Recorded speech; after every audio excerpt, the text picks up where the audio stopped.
Horrors and Gents, one CG reaction, and this is the Cryptid tier list. Okay, what the hell is a Cryptid? I have no idea what this is. But this is by the TierZoo channel. It's gonna be great. TierZoo is a great channel who talks about animals. I never thought I would learn about animals ever, you know, in this detail, because I'm not that much of an animal guy, you know. I love science, you know, all the topic, but never I thought, you know, biology, and not biology, zoology. Yeah, I like biology, but you know, zoology, you know, I'm like, I don't think I'm ever going to learn that. I never watched Discovery, you know, National Geography about wild animals and things like that. But I don't know, somebody recommended me one day to, you know, react to this. I'm like, what the hell, let's just see it. And it's so good. TierZoo is a great channel. I've seen some other videos from other channels, and you know, even the TV talks about animals, just so boring. But the way this guy makes it sound like a video game is just way too good. So I don't know what Cryptid is, but it's gonna be fun. I read quite a few TierZoo videos already. If you haven't seen them, check out the cast. There's a playlist creator for it. Check out the playlist too, like Real Life Lord, CGP Grey, Khazgazar, Nutshell, Internet Historian, things like that. And yeah, let's watch this one. This episode is sponsored by Brilliant.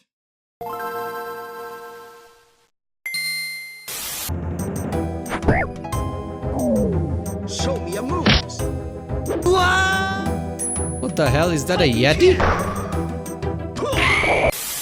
If you play this game for a while, you'll eventually hear about some builds that seem really far-fetched and possibly overpowered. Builds that a lot of players will claim to have seen, but have no evidence to back it up. That's right, today we're talking about cryptids. Well, that's what Cryptid means. I had no idea. Oh, so he's going to talk about all the, you know, I guess, fictional ones, like Yetis, Loch Ness Monster. Is that the Loch Ness Monster, I think? I don't know what that is. I don't know. I don't remember the names. So yeah, Yeti, Bigfoot, things like that. Is he going to talk about that?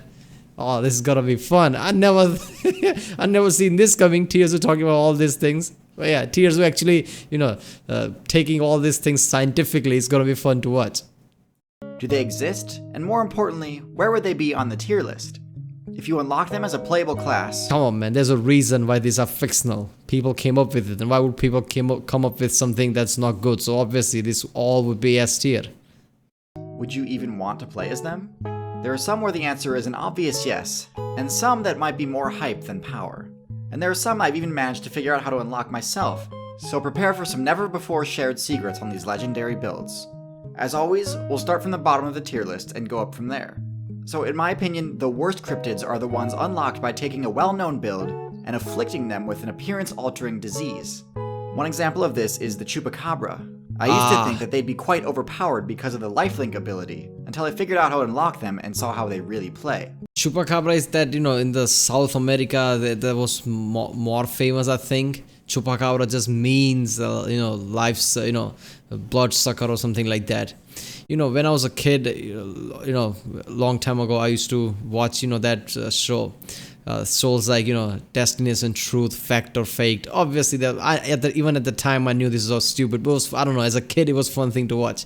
In there, you know, they used to investigate all these things, what a Chupacabra is. Obviously, they didn't find anything, but at least they got all the stories about it. So that was fun to see. Like, it was more of a, you know, fictional things, you know, collecting lore type of shows than anything. Obviously, they were not going to find Chupacabra, but at least they, you know, went to the experts and, you know, experts who knows about this, historian type of things. And they gather all this information and slowly, you know, start to understand how Chupacabra is supposed to work. There is these photos of, you know, entire cows. Yeah, and you know, mostly dead because they have no blood, like vampire, things like that. They are cut open like weirdly, like no natural way they could be cut open. So people just came up with all these stories. It was just fun thing to watch. So I think Chupacabra just literally means bloodsucker or something like that. The legend goes that the Chupacabra, aka goat sucker, can heal itself by draining the HP of its bite victims. That's a load of nonsense. To unlock the Chupacabra, what you need to do is choose a canine build on the character select screen, and then intentionally get yourself infected by mange. You can do this by simply being in close proximity with another player with the So I don't know, so known as canine scabies. What? Is a high... same debuff, as it spreads quickly. Mange has a few effects. The first is a massive sanity debuff brought about by intense itching. The second is a sizable buff to intimidation as a result of hair loss from all the scratching. These two together unlock the Chupacabra prestige class for the Coyote. However, aside from becoming scarier, it doesn't grant any more unique abilities. In fact, I'd say the cost to your sanity greatly outweighs the intimidation bonus. The same can be said about the Jackalope. The Jackalope is touted as a rabbit build equipped with antlers. Now, antlers are awesome tools, both for foraging and for defense. Their range allows you to pressure opponents from a distance, and their sharp prongs can inflict bonus damage on hit. Rabbits absolutely could benefit from having antlers, especially considering how oppressive they'd be in the raptor matchup. Unfortunately, that's not what's going on here. To play as a Jackalope, you need— Wait a minute, rabbit was trying to fight a hawk? Damn, that is something. A rabbit with antlers. First of all, wouldn't that be a bit too heavy for them to be... they would decrease their mobility, wouldn't they? to choose a rabbit build and then somehow acquire the Shope papilloma virus. The best way to do this is to be bitten on the face by a tick player. The virus creates protrusions that can resemble antlers, but in reality, they're tumors. So while the aesthetics might seem fun for a while, they're cutting your playthrough short by a huge margin in most cases. Next are the builds which get a lot of hype and don't— I love, all the people that come up with this stuff, talking about, oh, there is this, chupacabra, there is this rabbit with antlers. All they need to do is bring TierZoo, this guy there, with the book. All right, let's talk about this. What did you see? Oh, that's nothing but cancer on the head. Small tumors. That's not antlers, those are small tumors. Don't have a fatal flaw, but I still don't think are necessarily top tier. The first is what I like to call the solo simian build. This is the general name for rumored hominid builds like the Sasquatch, Bigfoot, Yeti, Yowie, and Abominable Snowman. They seem to be everywhere, and also nowhere. And I think there's a reason for that. Great ape builds have everything in common with these solo simians except for one thing: team play. Even though this fabled character seems to have the same or possibly even higher base stats and abilities than the other apes, team play is what brought apes to the forefront of the meta. Foregoing that just seems like an objectively suboptimal play, and so I have to rate these guys lower than all the other simians. Also in this section is the Thunderbird. In my raptor tier list, I discussed the attributes that make for a strong aerial hunter, those being speed, agility, stealth, and power. Thunderbirds, being massive flying tanks, would not be suited to this playstyle at all. The largest playable flying birds are all scavenger types that use their large size to travel great distances easier. The largest raptor build ever to make waves in the meta was Haast's Eagle, which managed to have a commanding lead in the New Zealand meta for a solid chunk of time. However, this build was by no means a Thunderbird. It was actually smaller than modern-day Condor and Albatross builds, and so as intimidating as a cloud-sized eagle would be, I don't think it would make for a very effective build. Okay, so now that we've covered the bad and average cryptids, let's finally get into ones I think would actually be really strong. At the start of the video I said, obviously they're going to be S tier, and there is not a single S tier yet. TierZoo is like, oh, that's stupid, that's weak, put that in the low tier. In fact, it's my personal opinion that these cryptids are actually players who somehow avoided the sweeping bans put in place by the devs. Yeah, okay. The first one is, of course, the Loch Ness monster. Plesiosaurs used to hold the #1 spot in the marine meta, way back during the Jurassic expansion. They were much quicker and more agile than fish at the time, and since the devs hadn't introduced marine mammals to the game yet, they were totally uncontested. If plesiosaurs were still playable today, they'd easily still be high tier. The tactic of using one's reach in order to attack a school of fish from afar is what made them so dominant in the past metas, and this strategy is still employed by builds like the swordfish and sawfish today. In fact, one of the main arguments against the existence of the Loch Ness monster is that they're simply too strong for the Loch server. They'd easily overpower and defeat every other player there, and eventually just end up starving because they'd have driven away the competition.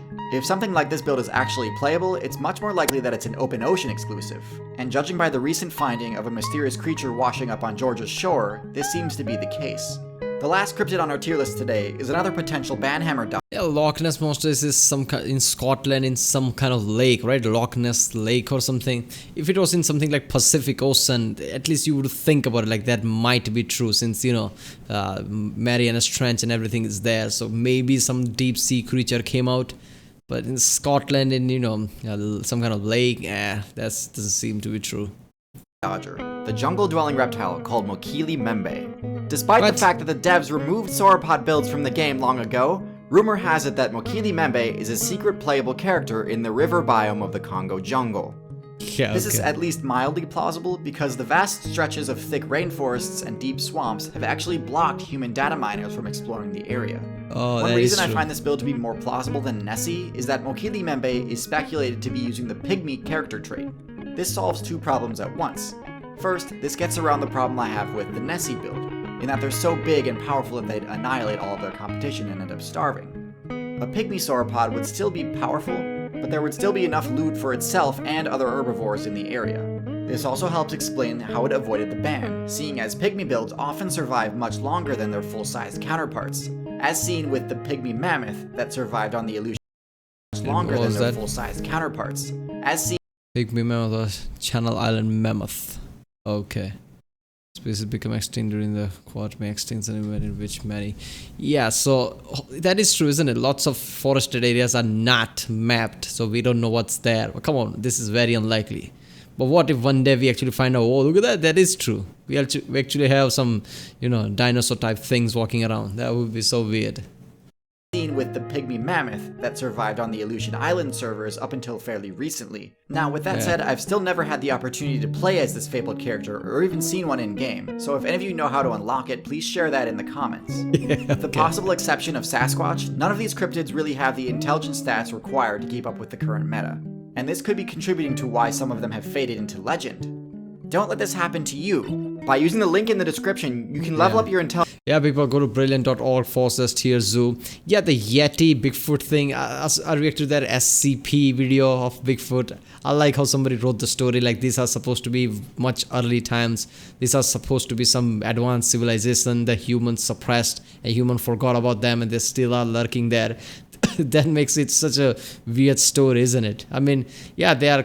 You could make them, close to human type beings. So why wouldn't they be intelligent enough? So that's a really scary thing, isn't it? But no, none of this are real. Come on, let's be honest. None of these things are real. If Loch Ness monster was in Pacific Ocean, maybe some deep sea creature came out, maybe. But yeah, and that forest thing, like he said in the end, not most of the forests are not mapped because they are so dense. So it could be, but it's very highly unlikely. I never seen this coming. TierZoo, making videos on this, but it was fun. More of a fictional animals, I guess. I hope he makes more videos like this on other things. Alright, people, if you like my reaction, don't forget to like and subscribe. Check out the reaction. There's a link in the description. Check out the cast wall, the playlist, check out the end cards, and I'll see you next time.